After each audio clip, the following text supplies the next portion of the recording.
Noch 7 Wochen bis zur Geburt. Beratungstermin am Uniklinikum Frankfurt. Helena hat sich aus ihrer Querlage rausgedreht. Nun liegt sie in der Beckenendlage. Chrissy und Lambos sind extra über eine Stunde nach Frankfurt gefahren.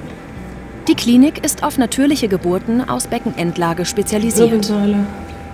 Denn sollte sich das Baby nicht rechtzeitig drehen, will Chrissy wenigstens einen Kaiserschnitt vermeiden. Das sieht ganz gut aus. Schönes Baby.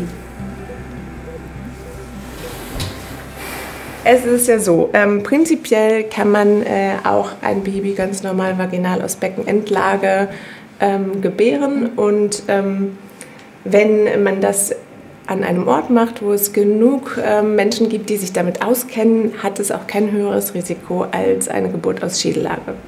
Wenn man jetzt sagt, okay, der Wunsch wäre schon, jetzt nicht in einer Klinik zu entbinden, dann kommt auf jeden Fall die äußere Wendung in Frage. Ne? Dabei würden wir quasi von außen versuchen, das Baby so zu tasten und dann versuchen, es zu bewegen, sich in Schädellage zu drehen. Die Erfolgswahrscheinlichkeiten sind 50%. Okay. Ja, also das ist natürlich nicht so wahnsinnig viel. Ja. Allerdings muss man einfach gucken, was für einen selber auf der Pro-Seite steht. Nämlich könnte ja sein, dass man dann eine Schädellage hat und dann die Möglichkeiten wieder mehr sind. Ne? Ja. Also ich bin mir nicht so ganz sicher, ob sie nicht vielleicht halt auch doch irgendeinen Grund hat, dass sie halt so liegt, wie sie liegt, weil sie ja auch wirklich lange schon so liegt. Und deswegen mache ich mir halt schon eher so ein bisschen Sorgen, dass es vielleicht bei einer äußeren Wendung nachher eher irgendwie zu Komplikationen kommt. Und ich halt sage, ich habe einen Notfallkaiserschnitt, das wäre natürlich halt das komplett einmal kontra. Bei der Geburtsplanung muss die Ärztin über alle möglichen Szenarien aufklären. Auch über den Kaiserschnitt. Für Chrissy viel zu verarbeiten. Hier oberhalb vom Schambein einen Schnitt auf der Haut ungefähr so lang. Fällen blutet es mal verstärkt mit dem Risiko, dass man Blutprodukte transplantieren muss, mit einem Restrisiko für Infektionen, HIV, Hepatitis. 1 zu 1 Million. Kannst du mich kurz hinlegen? Ja. Am besten auf die Seite. Ja, ja.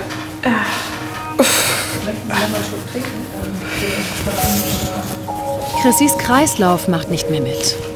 Und auch die Entscheidung, die vor ihr liegt, setzt ihr zu. Ist noch einmal hier an Ihrem Gelenk? Ja. Ja, tatsächlich hatte ich vorgestern schon so einen schlechten Blutdruck irgendwie. Sauschwer, man dreht sich so ein bisschen im Kreis halt einfach. Ne? Man hat viele, was wäre wenn Geschichten. Super wäre es, wenn man einmal alles durchleben könnte und danach entscheiden könnte und sagen könnte, das nehmen wir jetzt. Ist ja klar, es ist trotzdem einfach auch irgendwo fürs Kind Stress. Selbst wenn sie sich gerne bewegt und ja eigentlich auch immer gut mitmacht, ist diese komplette Drehung einmal im Bauch, ich glaube schon einiges für so ein kleines Wesen. Und wie wir ja auch schon jetzt dann von mehreren Seiten gehört haben, ist es halt eine 50-50 Chance.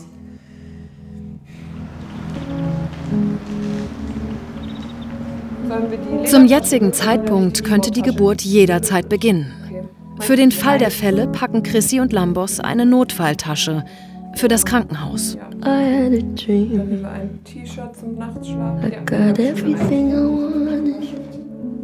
Ich wollte die natürlichste Geburt, die es gibt eigentlich hier zu Hause für mich und mein Baby mit 2 weiteren Leuten. Und nicht in der Klinik, wo nach 8 Stunden eine neue Hebamme kommt, die ich noch nie im Leben gesehen habe, mit der ich nichts zu tun habe, die mich überhaupt nicht kennt, die mein Baby nicht kennt und die auch meinen Mann nicht kennt. Das sind super, super schwierige Voraussetzungen. Aber ich denke mir halt trotzdem noch, ich möchte halt, dass es meinem Kind gut geht. Ne? Und das ist wirklich meine alleroberste Priorität.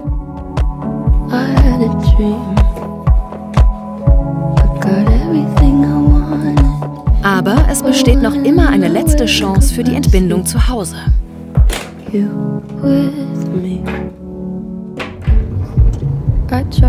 Wenige Tage später trifft Chrissy ihre Entscheidung. Sie will ihren Wunsch nach einer Hausgeburt nicht loslassen und entscheidet sich für die äußere Wendung. Wir haben uns dann damit befasst und haben uns natürlich auch so ein bisschen eingelesen in die Risiken. Und ich habe mir viel Statistik auch angeschaut, wie hoch ist wirklich die Wahrscheinlichkeit, dass man einen Notfallkaiserschnitt hat oder eine Plazentaablösung, wo die Zahlen wirklich sehr, sehr gering sind, was natürlich für mich auch ein bisschen beruhigend war. Zudem ja, haben wir halt auch gesagt, ist es jetzt irgendwie auch unsere erste Schwangerschaft und unser erstes Kind und wir wünschen uns die Hausgeburt einfach auch so sehr, dass es einfach auch ein Versuch wert war.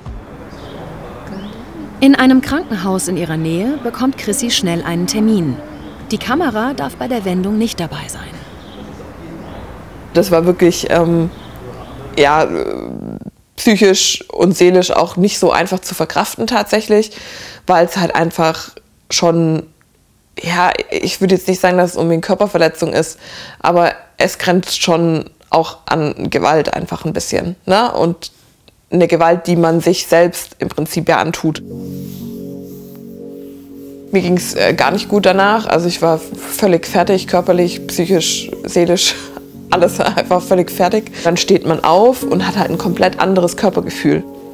Also die Wendung war natürlich erstmal ein Erfolg, muss man ganz klar sagen. Wir waren natürlich auch happy und das hat bei uns dann halt erst so ein bisschen gedauert, bis es Klick gemacht hat. Und wir freuen uns natürlich riesig, dass wir zu Hause bleiben können, ne? Und dass wir hier zu Hause gebären, wie wir es uns eigentlich schon seit 10 Monaten jetzt fast, ne? Wie wir es uns vorstellen und wie wir es uns auch gewünscht haben. Und sind da super, super happy drüber. Und ich hoffe auch tatsächlich, dass wir nicht nachträglich jetzt noch irgendwie ja, eine Verlegung haben aus der Hausgeburt raus. Also ich glaube, das würde mich schon auch ärgern, weil jetzt haben wir sie extra wenden lassen, damit wir halt nicht in einem Krankenhaus gebären und hier daheim bleiben können.